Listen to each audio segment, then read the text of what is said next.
کسی نے حضرت مولانا یوسف صاحب رحمۃ اللہ علیہ سے کہا حضرت میں نے آپ کو اس زمانے میں دیکھا جب آپ علم الصیغہ پڑھتے تھے، ایک کتاب صرف کی گرامر کی، پر میں ابھی بھی وہی پڑھ رہا ہوں میں، یعنی میری پہلی کی کتاب ہے۔ نہ جاننے کے مزاج سے چلنا آدھا علم ہے، اور میں کچھ جانتا ہوں مجھے سب کچھ معلوم ہے، یہ خطرے کی گھنٹی ہے۔ اللہ کو یہ بات پسند بھی نہیں آتی کہ میں کچھ جانتا ہوں۔ حضرت موسیٰ علیہ السلام جیسے نبی کہیں بات کر رہے تھے، کسی نے کہا ہے اللہ کے نبی اس وقت روئے زمین پر سب سے زیادہ عالم کون ہے، جاننے والا کون ہے؟ فرمایا میں۔ بس اللہ کو یہ بات پسند نہیں آئی، تم نے کیسا کہہ دیا کہ میں؟ پھر جاؤ ہمارے ایک فلانے بندے کے پاس، یہ علامتیں ہیں، جا کر ملاقات کرو، ان کے ساتھ رہو۔ ٹھیک ہے، اللہ کا حکم ہے۔ حضرت خضر سے جوڑی کر دی۔ حضرت خضر نے کہا میرے ساتھ رہنے کی ایک شرط ہے۔ بولے کیا؟ جو کچھ ہوتا ہے دیکھتے رہو، بولنا مت۔ تم نے بولا کہ تمہاری ہماری چھٹی۔ بولے ٹھیک ہے، چلے۔ حتی اذا رکبا فی السفینۃ خرقا قال خرقت لتغرق اہلها لقد جئت شیئا امرا قال علم اقل لك انك لن تستطيع معي صبرا۔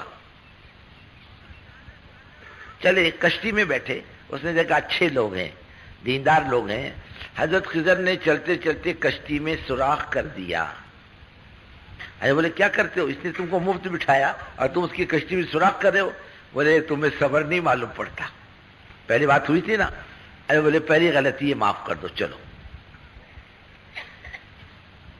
گئے آگے، کچھ بچے کھیل رہے تھے۔ حضرت خضر نے ایک بچے کو پکڑ کے مار ڈالا۔ الا قتلت نفسا زکیۃ بغیر نفس، ارے چھوٹے بچے کو مار ڈالا تم نے۔ فرمایا پھر ختم، جاؤ۔ ارے نہیں، بولے غلطی ہو گئی، اب نہیں کریں۔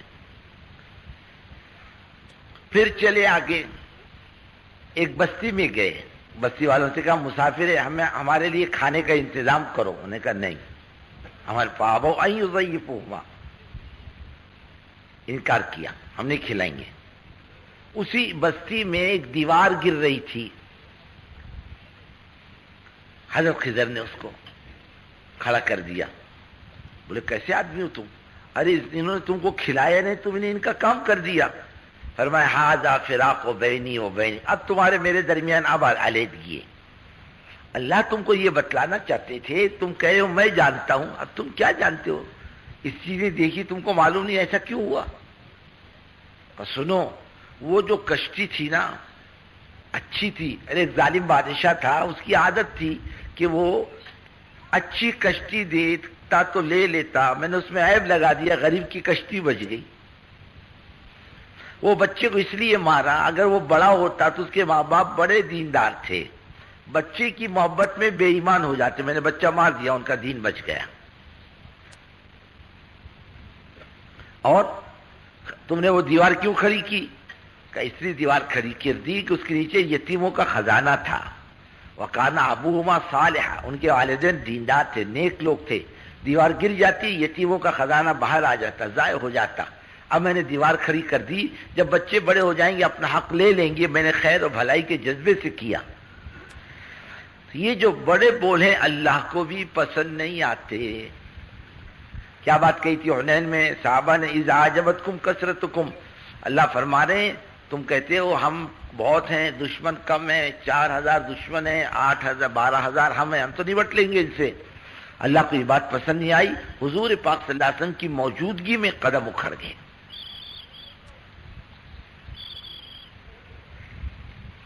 ہم کچھ نہیں جانتے، اس عزائم سے بیٹھو، ہمیں کچھ نہیں معلوم، ہم سیکھنے، سمجھنے اور لینے کے ارادے سے آئے ہیں۔ اور میں کچھ جانتا نہیں، ان کو کیا معلوم؟ میں جانتا ہوں، ان کو نہیں معلوم، میں بہت جانکار آدمی ہوں۔ یہ خطرے کی گھنٹی ہے۔ کس کی گھنٹی ہے؟ اسی مزاج سے چلو، ہمیں کچھ نہیں آتا، ہم کچھ نہیں جانتے، ہم لینے کے ارادے سے آئے، تو آدمی لے کر جاتا۔ میری زندگی بننی چاہیے، میری زندگی میں دین آنا چاہیے، یہ ارادے سے سنو گے تو اللہ دے گا۔ اس کے لیے ہر مجلس میں بیٹھنا، ہر ایک کی بات سننا،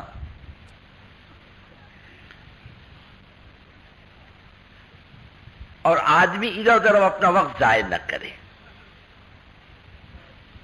اب پھر آپ کو بار بار بولنے کو اچھا بھی نہیں لگتا، پرانوں کا مجمع ہے، کس کا مجمع ہے، آپ کو بھی برا لگتا ہوگا کہ یار کیسے لوگ ہیں، ہم پرانے، یہ لوگ جانتے نہیں ہمارے مقام کو، آؤ آؤ بولتے، پھر کیا جاؤ جاؤ بولنا؟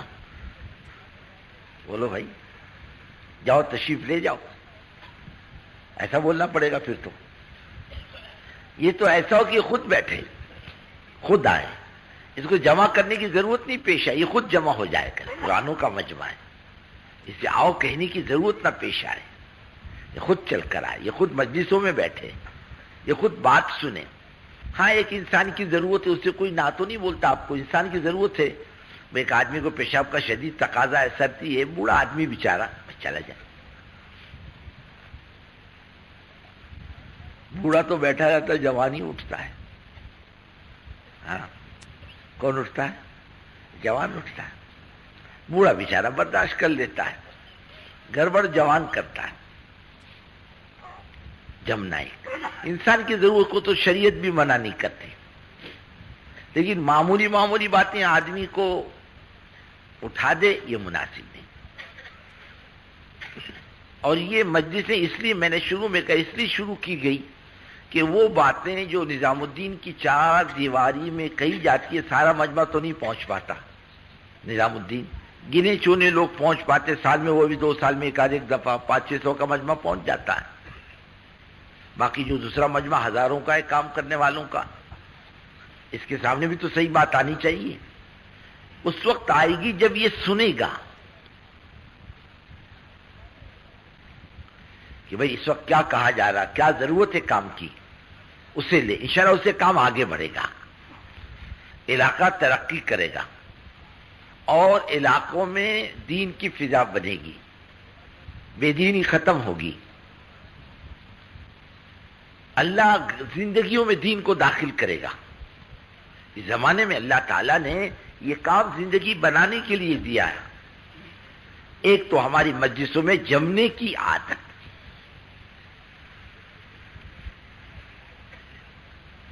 جمعوں کے بہت فائدہ ہے. ہمارے ایک بڑے میاں تھے، مر گئے، اللہ ان کی مغفرت کرے. 80 سال کی عمر تک اس شخص نے مسجد میں قدم نہیں رکھا. ایک دن بڑے مصیبت سے بمبئی کی تاجروں کی جماعت آئی کہ میں نے کہا تم بھی تاجر ہو، چلو. بڑے مشکل سے بڑے میاں کو لائے. بڑے میاں عشاء کی نماز میں لوگ سجدے میں گئے، بڈھا سجدے سے اٹھ کے بھاگا. تھوڑی دیر بعد اس کا لڑکا ہے، میرے باپ کے جوتے کا ہے. میں نے کہا میرے کو کیا تیرے باپ کے جوتے کا ڈھونڈ. ایسا حال. حضرت مولانا یوسف صاحب رحمۃ اللہ علیہ کا اجتماع تھا مالیگاؤں میں. میں گیا ملاقات کے لیے. کیوں آئے؟ اور دیکھو ایک بات سن لو میرے، پہلی سن لو. بولے کیا بات سننی؟ میں مولویوں کو اندر کے جیب میں رکھتا ہوں. بولے یہاں. میں نے کہا ٹھیک ہے، ایک میرے کو بھی رکھ لو. تم کیوں آئے ہو؟ میں نے کہا دیکھو حضرت کا اجتماع ہے. کہاں؟ مالیگاؤں میں. 3 دن کے لیے چلو تو مناسب ہے. کیا ہوگا؟ اللہ اس کے رسول کی بات ہوگی. اور میرے کو کچھ بات سمجھ میں نہیں آئی. میرے کو اس کو ہم کیا کریں، کوشش کرو سمجھنے کی، جمنے کی کوشش کرو. اچھا بولے میں چلوں گا 3 دن کے لیے. پھر وہ کھانے کا ڈبہ، وہ پان کی تو کیا بولتے ٹوکری چھوٹی سی، یعنی پوری دنیا بڈھا لے کے چلا. اب اس کو لینے کے لیے گئے. پیسنجر چلتا تھا پونا سے. اس زمانے میں کیا گاڑیوں کا کوئی انتظام تو تھا نہیں. 1-2 بوگی کر لی تھی من مار تک. 2:30 بجے چھوٹتے، 3 بجے چھوٹتی تھی اس زمانے میں. پیسنجر بمبئی سے آتی تھی. اب ہم لوگوں نے ٹکٹ لے لی تھی، بوگی کر لی تھی. میں نے کہا چلو بڑے میاں گاڑی کو صرف آدھا گھنٹہ باقی، گاڑی آنے والی ہوگی. آتا ہوں. ڈبہ بھر کے لیا اور سب پان کا انتظام کیا. اب بھائی سے گلے مل کے رو رہا، بیٹے سے گلے مل کے رو رہا. میں نے کہا اے اللہ، یہ مرے گا تو بڈھا کیسا مرے گا سمجھ میں نہیں آتا. گھر سے نکلنے کو تیار. بیٹے کے گلے لگ کے رو رہا. بھائی میں نے کہا نکلو جلدی کرو، گاڑی چھوٹنے کا ٹائم ہوگا، میں تم کو چھوڑ کے جاؤں گا. نہیں تمہیں کہ تم کو کاٹنے کو لے جا رہے. بڈھا اتنا رو رہا گھر کے اندر. بڈھا نکلا، بڑے مشکل سے نکلا. اور نکل ایک کمال کیا اس بڈھے نے، بیٹے سے کہہ دیا میرے کو کھانا یہاں لا کے کھلا دینا، چائے یہاں پلا دینا، میں باہر نہیں جاؤں گا مجلس سے۔ تمام مجلسوں میں بڈھا جمع رہا۔ دوسری دن اتوار کے دن میرے کو کہا حضرت سے ملاقات کراؤ گے؟ میں دیکھ لو بھائی، ہو جائے تو ہو جائے، اور تو معاملہ بڑا مشکل ہے، قوم مانتی نہیں کسی کا۔ ایک مولوی صاحب کو مولانا عیسیٰ رحمۃ اللہ علیہ کا جبہ امامہ پہنایا کہ جانے میں آسانی ہو، دوسرے مولوی صاحب کو، اور ان کے آگے پیچھے 8-10 آدمی رکھے، مولانا صاحب رحمۃ اللہ علیہ کو پیچھے کیا کہ لوگ کم سے کم ان سے مسافہ کریں، حضرت تخت پر پہنچ جائے۔ ارے قوم کہاں مانتی، لوگوں نے وہ مولوی صاحب کو جبے قمبے سمیت اٹھا کے پھینک دیا، اور قوم حضرت پر ٹوٹی۔ کا معاملہ تو ایسا چل رہا۔ بولے دیکھو ملاقات ہو جائے تو بہت اچھا۔ ان کا چلو اب کہتا حضرت بیعت کے لیے لوگ جمع ہو رہے تھے، بیٹھ جاؤ، کیا ہو رہا؟ میں نے کہا تم بھی بیٹھ جاؤ، دیکھو کیا ہو رہا، تم بھی کر لینا۔ پھر حضرت نے بیعت سے پہلے تھوڑی بات چیت کی ہے، اس کے بعد میں وہ رسیاں پھیلا دی، بھائی پکڑ لو اسے۔ بولے میں بھی پکڑوں؟ میں نے کہا پکڑ لو۔ بڈھے نے پکڑ لیا۔ اور اللہ والوں کا تعلق بڑا کام آتا ہے، نسبت بڑی کام آتی ہے۔ یہ کام کا تعلق بہت زبردست ہے، اللہ کرے ہمارے ہاتھ سے اس کی رسی نہ چھوٹے۔ حضرت نے بیعت کی، پھر دعا کی، پھر اٹھ کے چلے گئے، اور بڈھا روتے روتے روتے زمین پر لوٹ گیا۔ بڑے مشکل سے اٹھایا، بڑے میاں کی بیٹوں نے ناک صاف کی، پانی پلایا۔ میں نے کہا کیوں روتے ہو؟ کہ 80 سال کی زندگیوں کے بدعمالیاں سانپ بچھو بن کے ڈس رہی۔ اب میری عمر 80 سال کی ہو گئی، موت کب آئے گی بھروسہ تھوڑی، مر جاؤں گا، میرا کیا ہوگا؟ میری 80 سال کی عمر ہے۔ لیکن اللہ تعالیٰ نیتوں پر راستے کھولتے ہیں۔ بڑے میں نے حج بھی کیا، اور پھر ہمارے لوگوں کے ساتھ بڑودہ کے اجتماع میں بھی آئے۔ 1968 کی بات، حضرت جی کا انتقال ہوا، ہمارے دوسرے حضرت جی رحمۃ اللہ علیہ کے زمانے میں بڑے میاں گئے، واپس آئے منگل کے دن۔